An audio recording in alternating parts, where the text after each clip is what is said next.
Howdy, everyone. Okay, so it's a short time. Me, grew up in Osage County, went to school in New England, lived in New York, then I was in the Bay Area for 10 years, moved back here when I bought Consumer Affairs. So it's a bit of a different path than the normal entrepreneur. However, the business we bought was really crappy, and so we had to pivot the business completely and essentially launched a new product in 2012. So that's sort of how I framed the conversation, is the fact that we started a business in 2012. And the business we bought was really small anyway. So the thesis with which I bought Consumer Affairs was actually to create this startup company.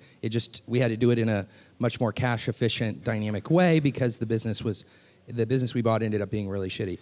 And so the thesis was that marketing has been a soliloquy where people like this guy, the video professor, sort of have been able to just broadcast what they are and what they think they are and sort of own the conversation around their business, i.e. broadcasting. So companies were the only people that could afford to speak about their company. However, the internet plus Google has made this a dialogue, and this is a major problem for brands because it turns out sort of Google is this interesting customer service channel that is memorialized in perpetuity.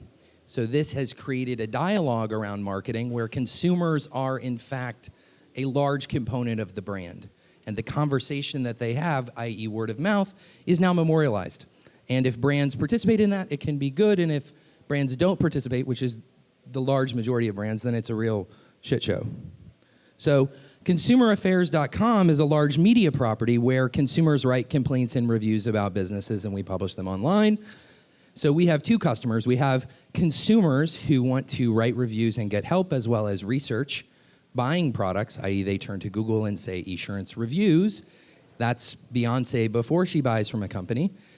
Angelina, after she buys from a company, is the consumer who sort of is seeking self-help in Google and types Esurance sucks or Esurance claims processing made me cry. So in that instance, both of those consumers want help. The brand, on the other hand, would like to make better decisions as well. They would like to get engaged with those Angelinas and solve their problems. And additionally, they'd like to put their best foot forward to those Beyoncés before they make a decision. So they need influence. So ideally, they'd work with us through, I don't know, an enterprise software as a service product. So what we do as a business is we connect consumers and brands in those times of need. Like when my TV breaks. So this is obviously a first world problem meme. My TV breaks, it's broken. What am I gonna do? I'm gonna turn to Google and I'm gonna query my TV sucks. And ideally, we put that brand on the other end of the phone so they can solve that customer service issue. And we have your back. That's what Consumer Affairs wants to do. We want to have your back, both Angelina's back if something's going wrong, Beyonce's back if she's thinking about what to buy, and the company's back if they're talking to either of those people. And if anyone knows this quote, tell me afterwards, because I would, if you can tell me, then I'm a fan. It's from a really great movie. But this is the simile. So the Kauffman Foundation tells you to use similes, right? So like an ambulance. So the way I sort of came up with we've got your back is one of my investors, his mother was actually in a car accident in Southern California. And that ambulance company actually has someone whose entire job it is, when the car accident occurs and the ambulance shows up, there's a person who sits in the ambulance and just essentially comforts you from the time that it gets picked up to the time you're at the hospital. They're like, don't worry, we've called your mom and dad, or don't worry, we've called your wife, and everything's gonna be, it's actually a good hospital, right? Sort of they have your back, just comforting you in this car accident situation. And that's really that, if you read Simon Sinek, it starts with why, sort of all these types of things. That's really what's, I thought, prescient and what we wanted to be. So sort of consumers and brands get married in this act of commerce and sort of it goes awry. They cheated on me or whatever. There needs to be a marriage counselor that gets them re-engaged and sort of drives to a positive resolution. And sort of, if you can think about commerce as that car accident waiting to happen, and if you can think about commerce as sort of needing counsel from your best friend is this someone I do want to actually marry? So why am I here today? We're growing a lot. So we launched our SaaS product essentially 28 months ago. And we've gone 0 to, I guess, 152 enterprise clients. It was small. We were less. So before it basically looked like this, and it was like really shitty, like when I bought the business, and very high beta. And then we launched a SaaS product, and now that's 85% of our business. We grew at about 100% year over year last year. January's been bigger. And so, when we started in Tulsa, or when we started in 2012, when I bought the business and moved it to Tulsa, we had 8 remote employees. We now have 76 total employees, 32 of which are in Tulsa right here, and we're trying to go to 50. So we're hiring. So yes, we're hiring. The other story, so sort of I think they had mentioned something that might be helpful, right? And sort of something that was a big lesson learned. And I think a lesson that I learned, because when I was, I bought this business and it was really crappy. And I mean, literally, the business went down 55% on a Thursday. We did a RIF on a Monday, a reduction in force, kind of euphemism for firing people. Did that on Monday and sort of said, okay, everyone, you're in the boat here. And, we're going to pivot. We're going to go research this. And so it was very analogous to sort of trying to figure out a business. And the biggest lesson learned, I think, was in product market fit, which I think is actually the hardest thing any startup company does, is sort of ascertaining the difference between what people say they want and what people will actually open their wallet and pay for. And there's a huge difference between that. And the ways in which you frame that conversation and the ways in which you do customer development interviews to talk in parallel to that question is sort of the hardest thing that you'll do. So I can give you more color on that if you want. I know this is a short period of time. I have 2 minutes left, okay. So, or question and answer. I can also go to question and answer. But anyway, okay, so product market fit. I'll tell you my story specifically then. Consumer Affairs is this, large media property, gets lots of organic traffic on Google. And, historically it had made money through ad revenue, where kind of people come to our website and then click on it, right? Beyonce, before she buys, she obviously turns to Google and types in insurance reviews and is like, oh, maybe I should read these reviews before I buy, right? So very natural that she may then click on an ad for Esurance or Geico in this instance. And so that was the initial business, and it was just very sensitive to changes in the Google algorithm. So, however, we have all these Esurances companies on the website, and they had been calling, and the phone had just been off the hook before I bought it. So when I started talking to them, there was a lot of trust building, because if we publish complaints about their business, they hate us. But I was able to build a minimally viable product kind of pretty quickly, essentially just the ability to take their money. That's all I built. Really just, literally, the thing hardly worked. You could log in, there was a user login, and I could take your money. And I was able to sell that to, I think, 37 brands in 45 days. And we got a diversity of companies like Procter & Gamble's pet food division and online travel company and, local business and large installer of pools, right? So very different types of businesses, myriad customer experiences, myriad customer acquisition models. And then we spent 7 months developing the real product, which was, flying around and meeting these people and having these so-called customer development interviews, which we decided to use persona-driven development in product market fit. So it's like, that's why I say Beyonce before she buys and Angelina after she buys, right? And then there's there are a few personas at the brand, like Big Boy Manager, I think is one, and then, another, the actual user, I forget their names. But anyway, the gist is you create these conversations and you talk to these people, but they're not expressly asking the question. So it's like, oh, would you buy this? The person will say yes because of sort of the way interpersonal dynamics work. So it's really more, tell me about your experience. Oh, tell me about the last time you researched a product online, right? And then they're just talking. And they may say, oh, I did it on my phone while I was at Best Buy. I was looking at Amazon.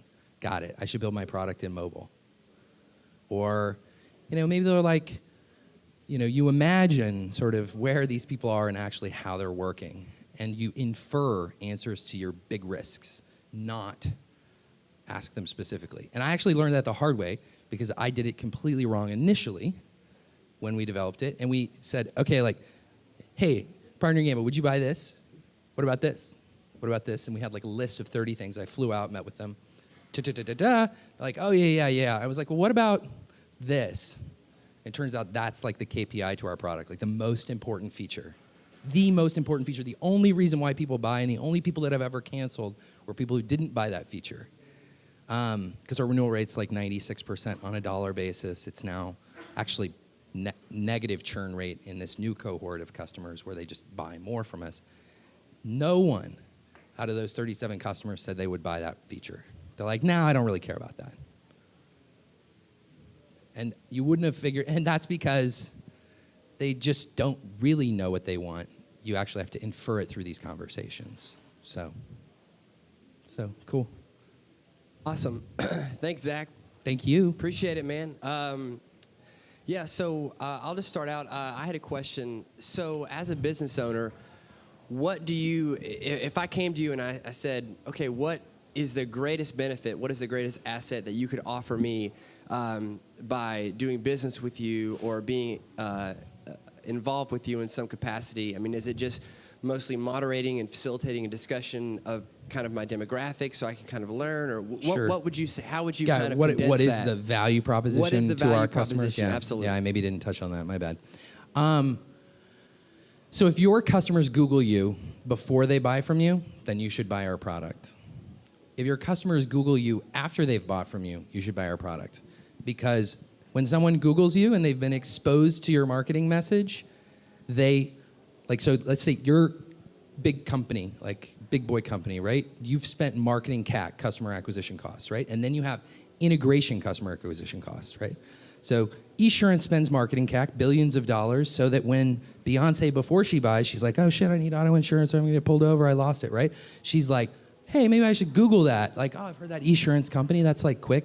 They're now part of Allstate, Esurance reviews. She's already heard what Esurance has to say. She's seeking independent third-party reviews. And if you're our customer, we will be the first third-party independent review site about your business, ranking in Google. So how do you get the review? That's what I'm asking. Got it. So if you're our client, we get reviews in two ways. We get reviews organically. So, in the last 30 days, 6.9 million people came to consumeraffairs.com. They came through Google, largely, 90% of those people. So we get organic reviews, about 300,000 Angelinas after she buys from all these different companies, try and write reviews at consumeraffairs.com, and we get organic reviews. However, those organic reviews are largely negative, just because happy customers tell no one and angry customers tell everyone, and sort of that's because of sort of in the profit motive of commerce, there's never kind of potential energy created to the positive because a company just doesn't deliver above and beyond the sales expectation. They never would. Like, you never bought a car and you show up and they're like, oh, you know what? Here's this one with leather seats, right? That just doesn't happen. And so customers rarely get more than they think they're gonna get. And so it's only potential energy to the negative. So for our customers, we've built this sort of system and process and tools where we insert ourselves at the right place in your customer experience to collect more customer voice. So we have a call center in Tulsa. We'll make 35,000 outbound calls on behalf of our customers to their customers this month. And so we kind of build call scripts and talk about customer experiences. So we insert potential energy into the total system. We do work on behalf of Big Boy Company, and we collect that story.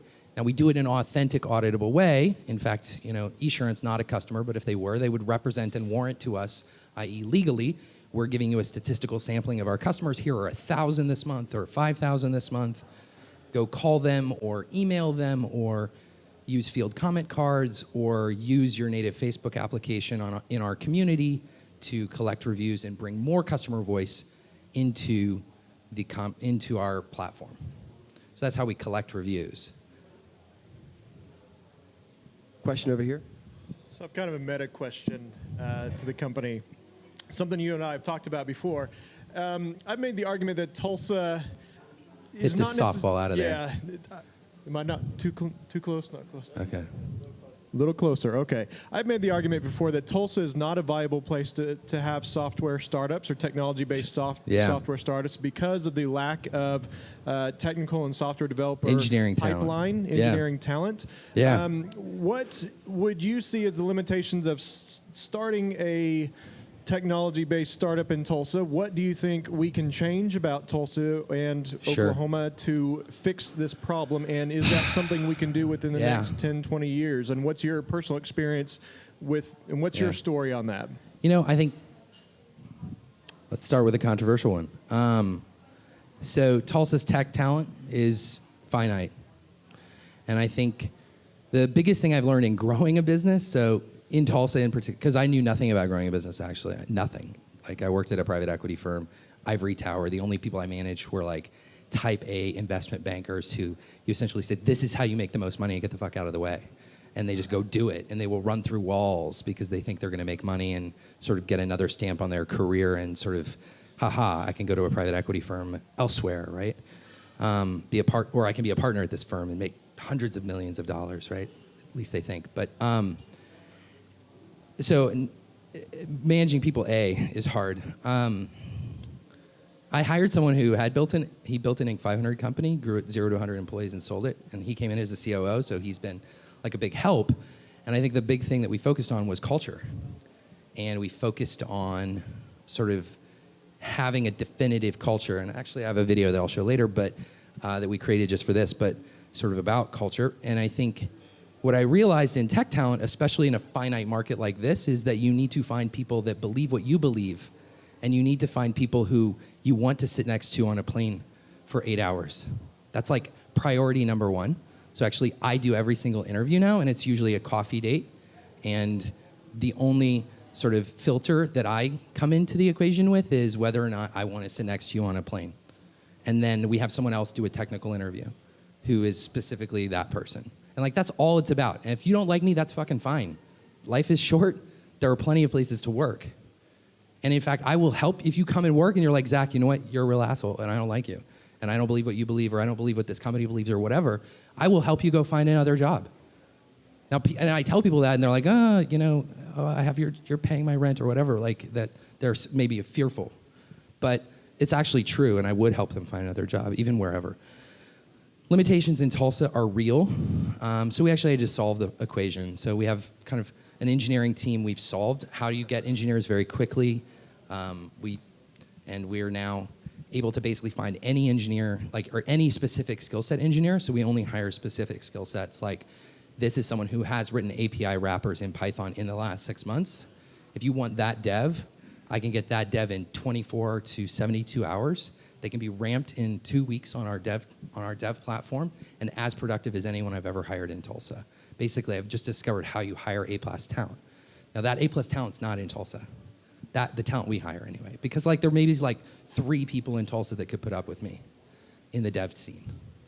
And so our devs are in Eastern Europe, Cayman Islands, Brazil, Argentina.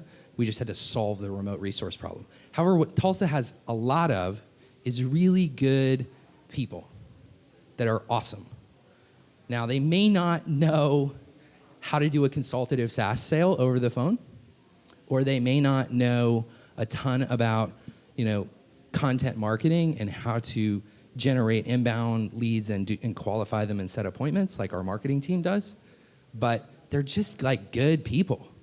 And there are lots of them. And so if you're willing to suck up training and you're willing to invest in those resources pretty intensely on the ingestion piece, then I think you can build a really big business in Tulsa. And I think that long term, we will either build a tech resource like a tech center elsewhere, or we will build an ingestion piece and training piece on the dev side too. And we'll just hire directly out of college, maybe not even devs, more like engineers, and give them 6-9 months on our platform and kind of some formalized internal training. Any other questions? Question right here.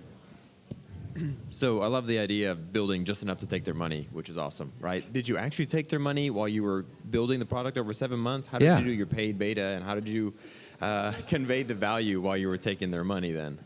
So the interesting part of our business is there's basically there are two customers. There are people who have a profile on our site and people who do not, right? People who have, and none of the people who did not have profiles, we weren't geared up to sell to. So we only sold to people who we had profiles on our site for.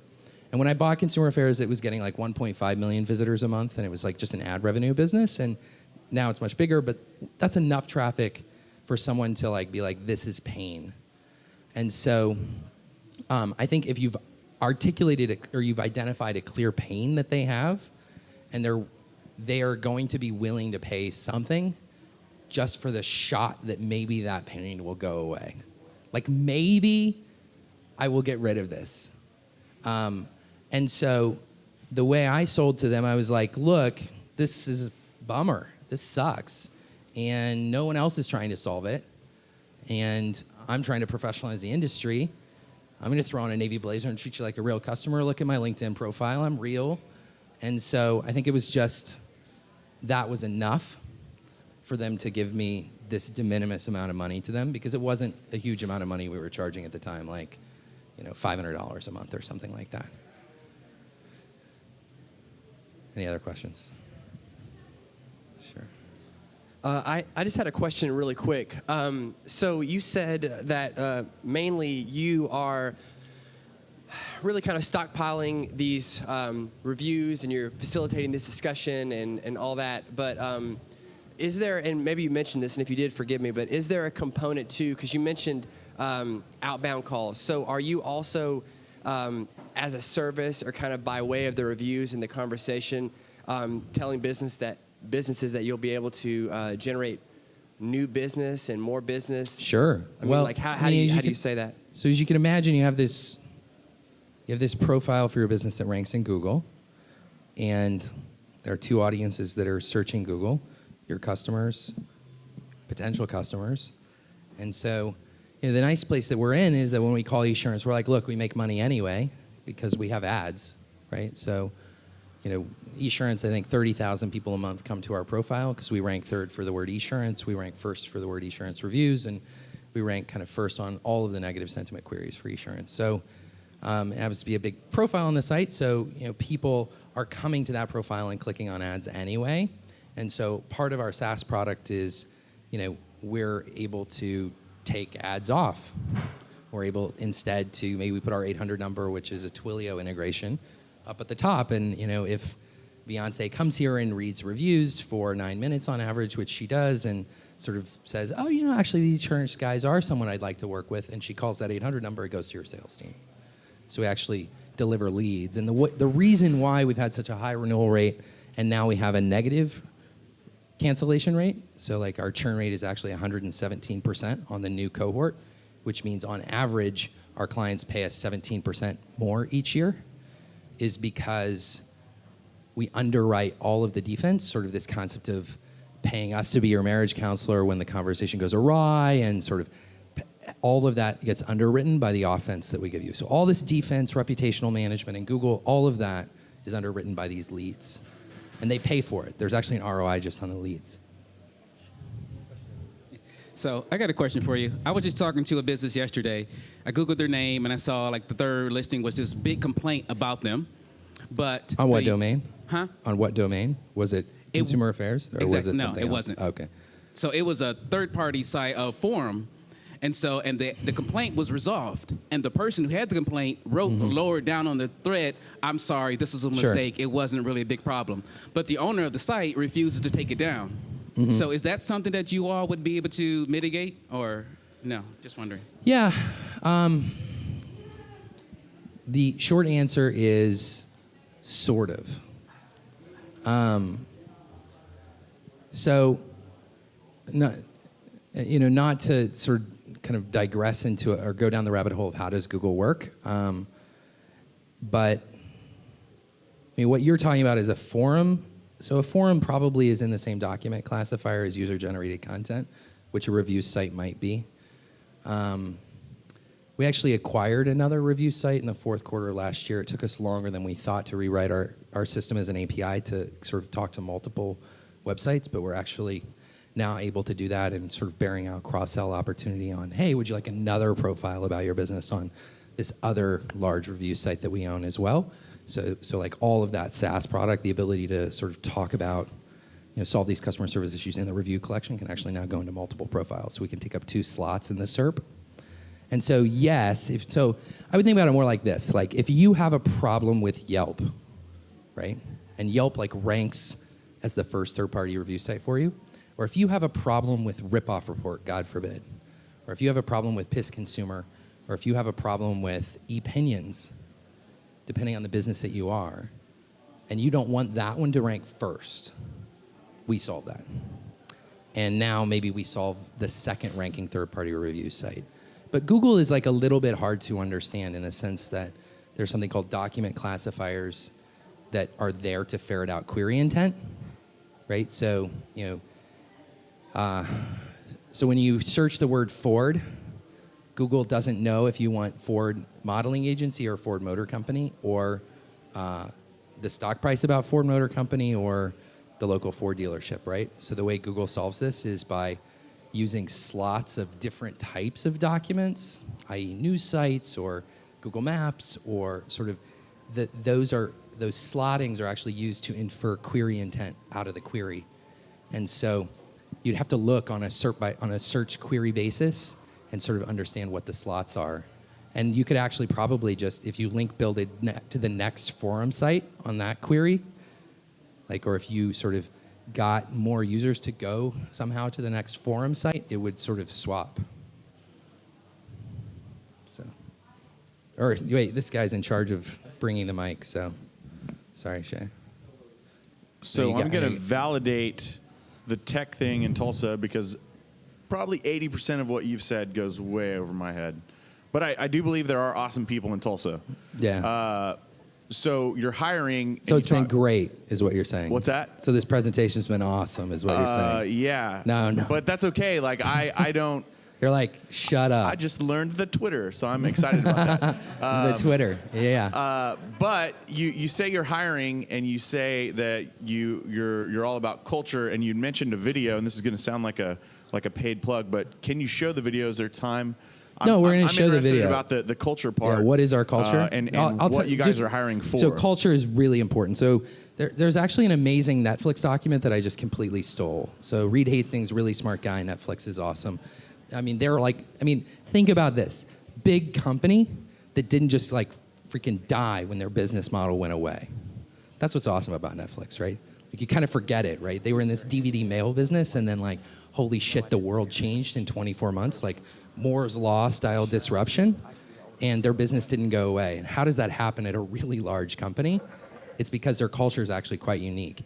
So, and it has to do with sort of rules and processes, and sort of that rules and processes grow as businesses get large because chaos emerges. And so companies create rules and processes to systemically create control, because the talent diversity naturally erodes as a business gets larger. So it's hard to hire increasingly more talented people. And Reed's whole theory was fuck that. The reason why talent diversity erodes is because systems and processes suck. It's the same reason I left IBM, because I have to go get expense approval to go sell a customer. That's dumb. I'm not gonna do that. So, because I'm smart enough to make the decision, right? But that only works actually if you create the right culture. So our culture is a pro sports team analogy. And I tell everyone in interviews in that culture meeting, look, Scott Brooks does not call Kevin Durant at 6 a.m. and say, hey, Kevin, are you shooting free throws today? It just doesn't happen. Kevin Durant may be shooting free throws at 6 a.m, or Kevin Durant may still be partying. We have no idea what Kevin Durant is doing at 6 a.m. He may be holed up in some hotel room in Dallas. But what we do know is that Kevin Durant shoots 94% from the stripe, 92% or whatever it is, right? He makes free throws. We can see that in the box score. And so the way probably Scott Brooks manages Kevin Durant, or maybe he doesn't even, maybe the team manages and is like, hey, Kevin, have you seen the box score last 6 games? You're down a couple percentage points. And then he may wake up at 6 a.m, or he may just be like, whatever, I don't care, I'm getting traded anyway, right? And that's fine. That's people leaving. But so ours is actually a freedom and responsibility environment. So you don't have to be at the office except for 15 minutes from 9 to 9:15. There's a daily stand-up where we're like, hey, what do you need, what do you need, what do you need? And then other than that, you actually have a dynamic baseball card. So we have 70-inch TVs with your face next to the metrics that you impact. and those metrics are dynamic, being pulled out of APIs, and our faces have red, yellow, and green circles around them, right? So are you on pace to your metric? And that way, like, the sales guys have it, the client success team has it. We're developing one now for the new office manager. So we're actually going to send a weekly, like, hey, well, don't tell her, but like, because I haven't told her specifically about this dashboard, but like, we're going to send like a weekly like thing. There's like a software where you can just send an email to everyone, because her job, I told her, like, your job is, we do reactive office management. Zach's the guy who orders like shit from Amazon, and Matt does it, and Jamie does it. All these people different do it, and it sucks because we'll go 5 days without this or that, or we'll run out of coffee, right? So your job is to take budget, and maybe we don't pay for parking anymore because we spend like $8,000 a month paying for parking. We're like, maybe it would be better to have a chef come in and make breakfast every day. Maybe that would be better. I don't know what is better, but your job is to make everyone's life better and move from reactive to proactive. And so what we're going to do is just ask everyone every week, did you not have something you didn't need? Is your life better this week than it was last week? And that'll just actually be pulled out of an API and dynamically next to her face on a TV. So and she'll have red, yellow, and green just set on like, hey, this is what we set this year, right? This is what our goal is, to make the NBA championship, right? So the analogy breaks down a little bit because you need more and more people. We're not like 5 people on the floor and 15 people on the bench. We want to be like 1,000 people. Anyway, that's the culture, though. Freedom and responsibility. Question here in the back. Hi, Zach. I'm Bev Anderson. Nice job. Really interesting. You're kind. So and pretty. Oh, thank you. You're disarming. My question is sort of so you've explained this really rapid growth and the culture that you've tried to get in. So my question is kind of 2 parts on a sort of macro business level. What stage of the company do you think you are in? And sort of what's next, and also like planning strategy versus day-to-day sort of firefighting. Where are you in that, and how much time do you spend in that, and are you satisfied with that? So it's kind of 2 parts. Where are you? Am I satisfied with the time allocation, or just in general? Not in general, no. Okay, no. got it. That may No, be another. clearly That may need be to get another. to the gym, yeah, right? No. Just the time allocation. With the time allocation. Thank you. Yeah. So, certainly growth stage, to use just kind of the name. I mean, we're small business, like, growing quickly. We're not venture backed, right? So like, people think about venture capital companies, and there's like a risk associated with them because venture capital businesses, even a seed stage business, is like, okay, here's $500,000 and your goal is to figure out something. And then, oh shit, you figured it out, or you pivoted and you figured something else out. Great. Here's now like $4 million to go figure out traction and figure out, that you can scale a sales organization, right? You're driving to a KPI, which means you then get more money to keep the lights on. So our business grows through profits, so we're not venture backed in that sense. So we're a growth business in the sense that we're growing very quickly, like, January was like 140% year over year growth, but, I think it's, we just grow through profits.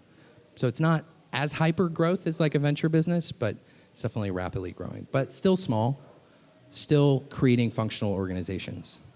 And so what you really asked was what percentage of time I work on the business versus in the business, I think, from a strategy to execution standpoint. I actually still spend probably about 75-80% of my time in the business. And that's because this last year, Zach sold the first 70. Now sales team sold the next 78 or something like that. That sales team didn't exist really a year ago. The marketing team is still amorphous like that. There's not like there's not someone running marketing. Eric and I still run marketing. There's not someone running sales. I still run sales. But we got out of engineering and product, and we got out of client success, mainly. And we got out of, we've built sort of functional groups. So I think there's a big difference between a business that has mature functional organizations and strong lieutenants and one that doesn't. So that's why I'm not satisfied to answer your question, because there are things that I could be doing. Like right now, I've just been off the rails, not working in the business for the past like 5 weeks, because we're putting like a kind of like a large, kind of banking relationship in place. And so running that process, getting like, these are the 6 people that offer that product, getting term sheets from 5 of them, and flying out and meeting them all, and being like, where do these guys align on the asshole quotient? Kind of from a relationship standpoint, figuring all of that out has completely derailed me from the sales team. But thank God they're like crushing it. Apparently I should leave more often. Question right here. Hey, Zach. Hi. Let's say I have a bunch of go-getter college talent, both software dev and biz dev, looking to work. That's like the Frozen click lock, by the way. Oklahoma. Yeah. What are you hiring for? Sure. How do people So talk to you about we the are jobs? hiring for sales, marketing, and always hiring product, like product management, and we're hiring UI UX. So UI UX is user interface, user experience, and that's sort of like a lot of people think of graphic design in the context of UI UX. It's more like psychological. UI UX is. It's more sort of like, how would someone actually interface with something? Like, why is this movable? Oh, got it. It's because people are tall and some people are short, right? Whereas you could just have a post. Like, post would be shitty UX, right? That's like one height, because then I'd have to like pick it up. I'm tall. I'm not tall. But like, right, that would be shitty UX. Good UX is like, oh no, we can create this little thing here and move it up and down, right? And so that works in everything that you do. That's why Apple is successful and other people aren't. Question right here. Okay, so while you were talking, did you mention that you were actually getting paid by Purina? Was that their customer? Purina is not a customer. They should be a customer. So Purina is a Mars pet food brand. Okay. And Mars recently acquired Procter & Gamble's pet food brands. Oh. So our customers in pet food are like Iams, Eukanuba, under the Procter & Gamble moniker. We actually have some new customers, like Canaday is a customer. Okay. All right, well, I Googled We call them accredited members, but yeah. So I went out to your site and I saw Purina Dog Chow down here, and Yeah. you've literally got them at 1.5 stars. Yeah, Well, people you are don't- pissed. Yeah, they don't like 'em. Consumers are pissed. So how I would do you- never want to sell dog food. Dog food is like the worst fucking customer experience problem ever, actually. It's the worst. So think about it this way. You are buying food for your son. And your son dies when you switch this food, right? Now, you may be an idiot and have switched the food incorrectly, because the vets tell you take 3-4 weeks, slowly transition a pet into a new food, see how they accept it. They might vomit their face off, right? And that's exacerbated when a pet is old. Oh, yeah. And when a pet is old, like here's this 20-year-old Chihuahua, you switch the food, it like starts throwing up and dies. You're like, holy shit, my kid's like, that Chihuahua's been with me for 20 years and my kids grew up with that dog. And pet loss is a material thing. And so then imagine trying to solve that customer service issue, right? Now, if you're Procter & Gamble or Mars or Canaday or Del Monte is another customer of ours in the space, like you actually are willing to pay consumer affairs, not even to make yourself look better. You want to be on the other end of the phone so you can actually send a FedEx prepaid box, because if that food did kill the dog, you're a good company, and you would ideally like to make sure that your Chinese manufacturers aren't putting shit in it and recall it if it needs to be recalled. So they actually buy it for kind of a slightly different reason. But Canaday actually has bought it to sort of do review collection and make their life better.